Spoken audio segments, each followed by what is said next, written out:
Her text came at 6:14 p.m. "You're not invited tonight.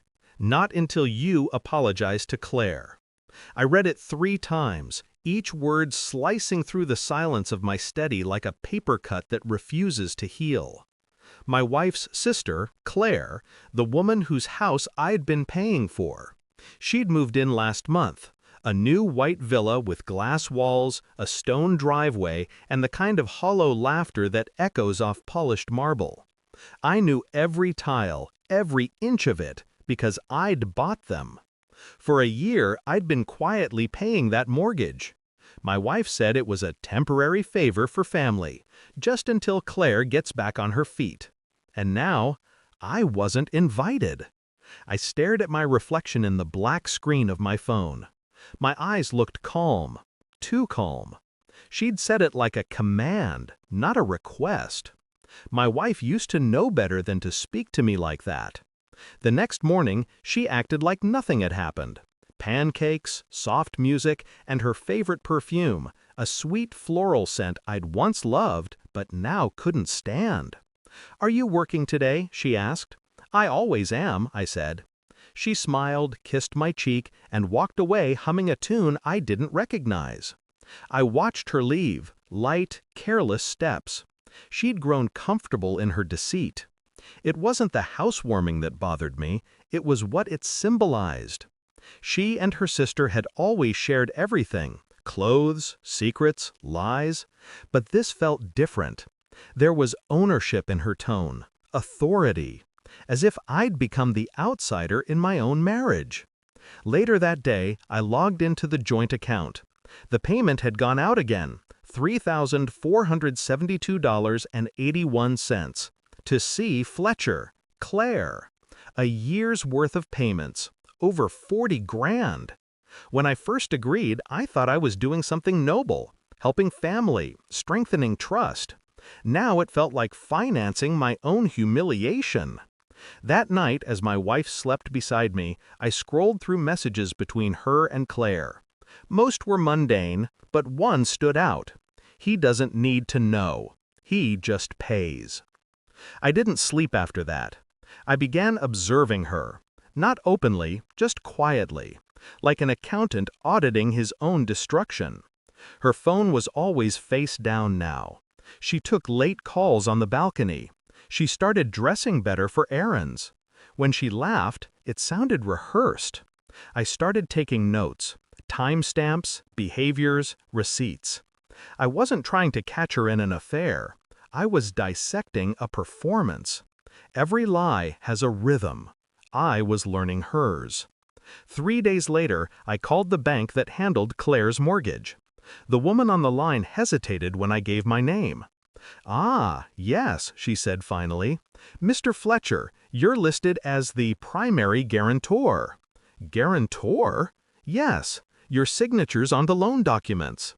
I thanked her, hung up, and sat still for several minutes. I didn't remember signing anything, but I did remember a night, almost a year ago, when my wife handed me a stack of papers over dinner.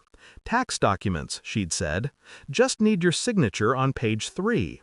I'd signed them without reading. That's when I realized the betrayal wasn't about money. It was about consent. She'd taken it from me. That night, I opened my laptop and canceled the automatic payment. I didn't announce it. I didn't even feel satisfaction. Just silence. Let her discover it herself. Let her explain it to her sister. A week later, she burst into my office mid-afternoon. Her face was pale, eyes trembling with panic. "What did you do?" she demanded. I looked up from my laptop. "Be specific." "The bank called Claire. The payment bounced. She said you canceled it." I leaned back, fingers steepled. "I didn't cancel it," I said softly. "I just stopped paying for it." Her mouth opened, then closed again. She tried to form words, but guilt choked them before they could escape. "You can't just, she'll lose the house." I nodded slowly. "Yes." The room fell silent. Only the faint hum of the ceiling fan filled the air. For the first time in years, I saw her afraid, not of losing money, of losing control. "I did what you asked," I said. "I stayed out of your family's affairs. I was banned, remember?" Her voice cracked. "You don't understand." "Oh, I do."